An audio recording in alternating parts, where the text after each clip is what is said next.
Oi, meu nome é Melissa, sou instrutora de literatura. O vídeo de hoje é sobre variação linguística. Quando falo de língua, pode ser que a primeira coisa que venha à sua mente seja gramática. A gramática, porém, é apenas uma parte da língua. A gramática se empenha em descrever as formas da língua de acordo com a morfologia, a sintaxe e a fonologia. Mas além da gramática, a língua envolve as palavras, os sentidos, o discurso. A língua não é um conceito abstrato. A língua somos nós, os falantes dela. A gramática tradicional tende a rotular o uso da língua como se existissem os certos e os errados. Os certos são os que se encaixam perfeitamente nas noções e regras que ela define. Os errados são os que corrompem as regras. Não é difícil entender que, por existir um modelo livresco, com vocabulário difícil, os que definem quem estão certos e errados são os que pensam deter a propriedade sobre a língua, os mais escolarizados e com letramentos mais plurais. Os populares, os que usam gírias, cortam palavras ou não sabem dominar a escrita, são os supostamente errados. A língua, já dizia o poeta, são duas. A língua escrita e a língua falada têm diferenças significativas entre si. Enquanto a língua escrita tem como suporte os textos literários, os documentos, as cartas, que prezam por uma variação culta, padrão, de tom normativo, ou seja, o que deve ou não deve ser feito, a língua falada explora repetições, encurtamentos, sotaques, é adaptável e diversa. Num mundo em constante transformação, com objetos e conceitos que surgem a cada dia no campo da tecnologia e da ciência, a língua se transforma, se recria constantemente, adaptando-se às novas necessidades de comunicação.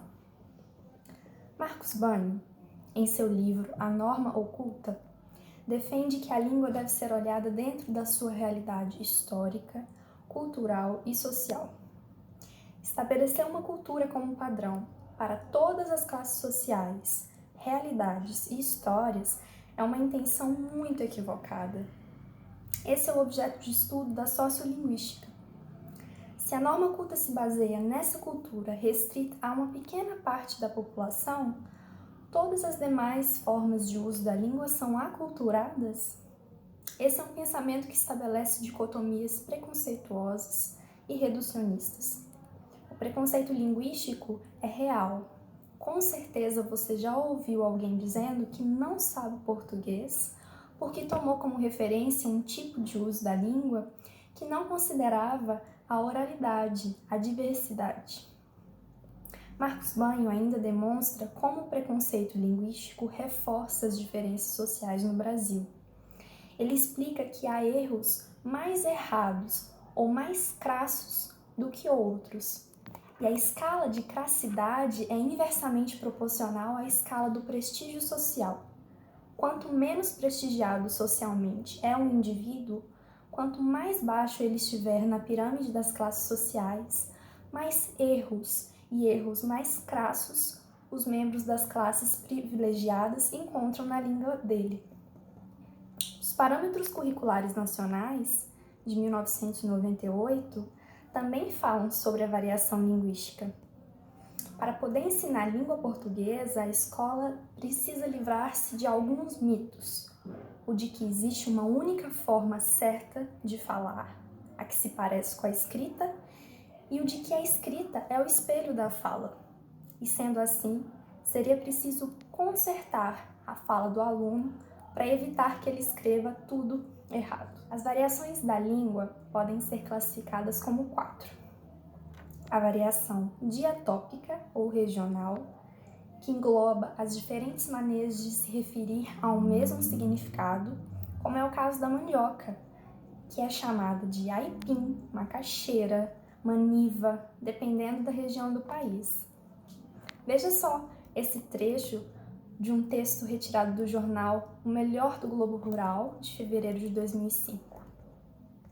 Os sotaques também são um exemplo de variação regional. Reconhecemos as diferenças entre o falar carioca, o curitibano, o paulista, o baiano. Quem poderá dizer que existe sotaque certo ou errado? Sem contar com o fato de que o que consideramos como sotaque mineiro, por exemplo, não costuma considerar que só em Minas Gerais há diversos sotaques e falares misturados, conforme mostra essa pesquisa de 2006, feita por Edson Martins. Em Minas Gerais, temos os sotaques baiano, paulista e mineiro, demonstrados em cada parte do estado, devido às múltiplas influências fronteiriças e históricas. A variação no nível diafásico tem a ver com o contexto. Todos nós adaptamos a nossa maneira de usar a língua para causar determinados objetivos de acordo com as pessoas, o local, a situação. A escola, nesse sentido, deve preparar os alunos para desempenharem a língua satisfatoriamente em diferentes situações.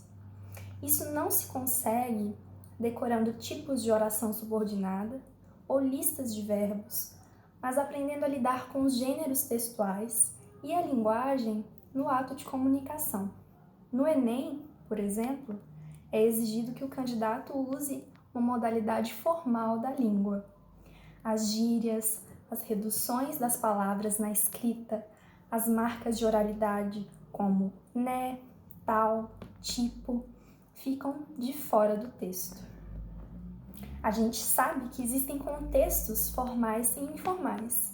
Então, em cartas, documentos, e-mails, relatórios, cultos, missas religiosas, nós devemos usar, na maioria das vezes, uma variedade mais formal da língua, enquanto nas conversas de WhatsApp, em bilhetes, em memes, a linguagem informal é mais conveniente. A variação diacrônica é a que considera as mudanças que ocorrem na língua em função do tempo. Certas palavras, grafias e expressões vão caindo em desuso e causam um estranhamento quando ouvimos. Os mais velhos sempre têm alguma palavra que nos cai como uma surpresa. Drummond escreveu sobre isso. Olha só. Antigamente, as moças chamavam-se mademoiselles e eram todas mimosas e muito prendadas. Não faziam anos, completavam primaveras, em geral 18. Veja como essas expressões são super desatualizadas com o que nós costumamos usar. A última variação de que eu vou falar hoje é a variação no nível diastrático. Os grupos sociais têm suas próprias formas de expressar conceitos e ideias. A comunidade LGBT+, por exemplo, tem diversas expressões que quem não domina fica extremamente perdido. Os gamers também têm suas próprias expressões. A língua, então, se adapta a partir de seus falantes e das situações de comunicação que a partir deles surgem. Então, a gente pode perceber que usar esse tipo de fala, de que existe uma maneira certa ou errada de falar a língua portuguesa, é uma demonstração de preconceito linguístico. Discriminar ou diminuir alguém pela forma como essa pessoa fala é muito agressivo porque desconsidera que a maneira como a pessoa se expressa faz parte da cultura de onde ela vem, de como ela foi socializada, dentre vários outros aspectos. Então eu deixo como dica para vocês 2 vídeos. Um produzido pela TV Folha, chamado O Tamanho da Língua, os sotaques do português. E outro, chamado Quando se trata de português falado, não existe certo e errado, com o linguista Ataliba de Castilho. Até o próximo vídeo.